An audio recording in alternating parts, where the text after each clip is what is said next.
Hi, this is something I've been thinking about. When someone starts a coaching or consulting business or any small business, something interesting happens. At first, you're excited. You're starting a new venture. You're doing work that is yours, and you're getting clients, and you're enjoying the work.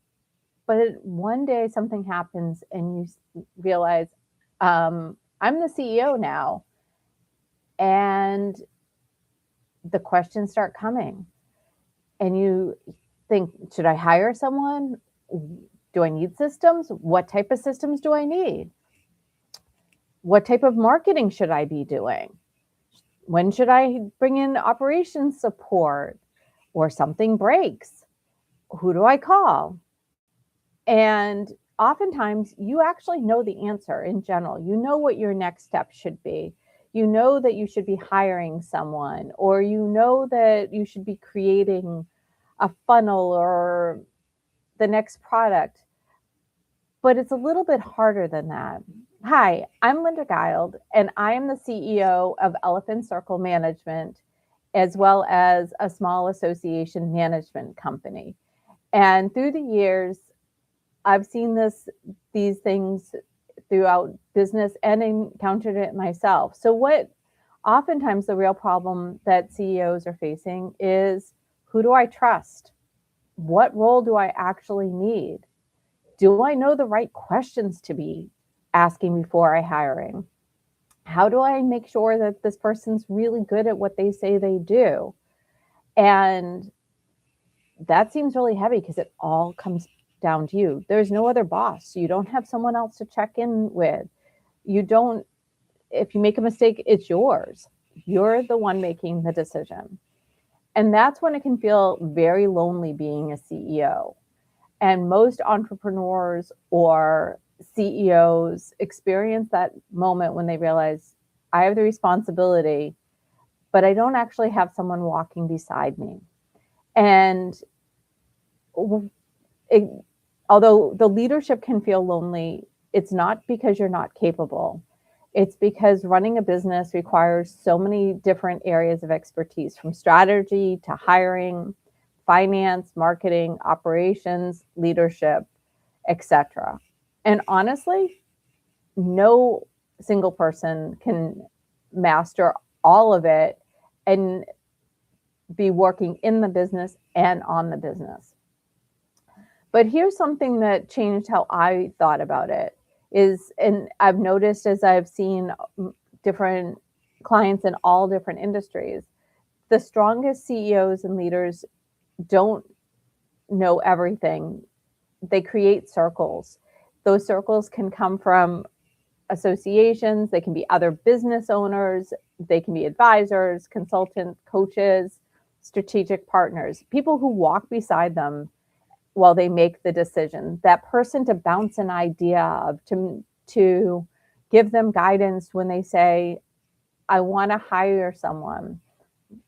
Just the other night, I was sitting in a room with learning from a coach, and someone asked the question of, I want to hire someone for X.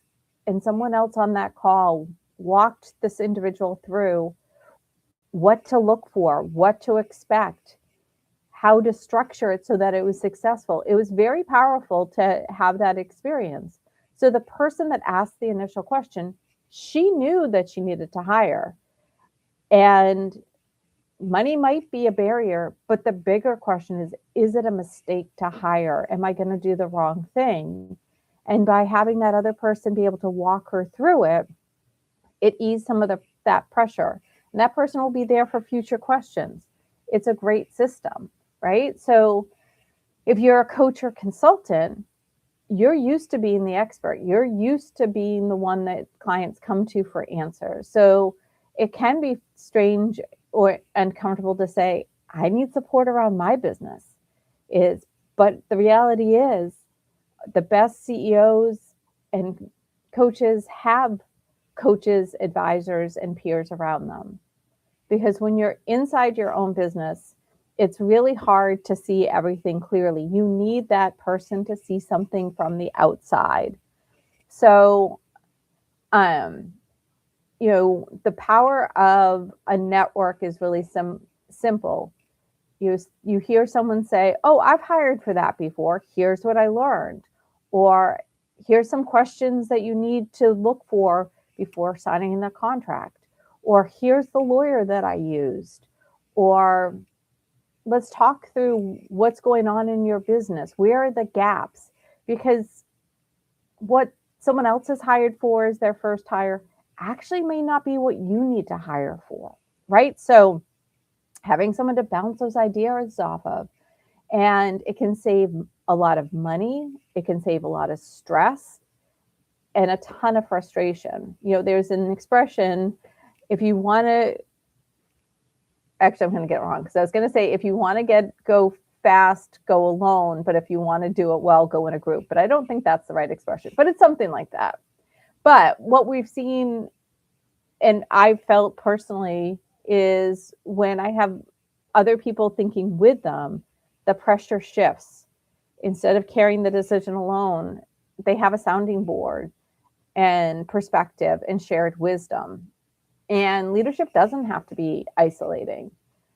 So if you're running a coaching and consulting business, or you've just started a small business and you're feeling that pressure, the pressure to have all the answers, or to make every decision correctly, or to do it all, is, remember, you may be the CEO, but you don't have to build the business alone.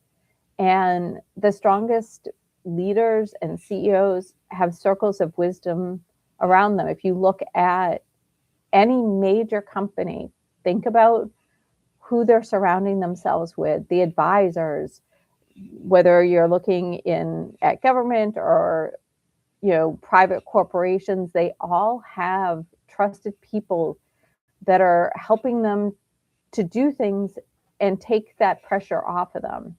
So I'd love to hear what resonated with you. I will drop a link in the notes if you'd like to book a call and learn more about what we do. One of the things that we love to do is support small businesses and walk beside them and help them understand where they're at, where their gaps are, and how they can get to the next level. And have a great weekend. Thank you.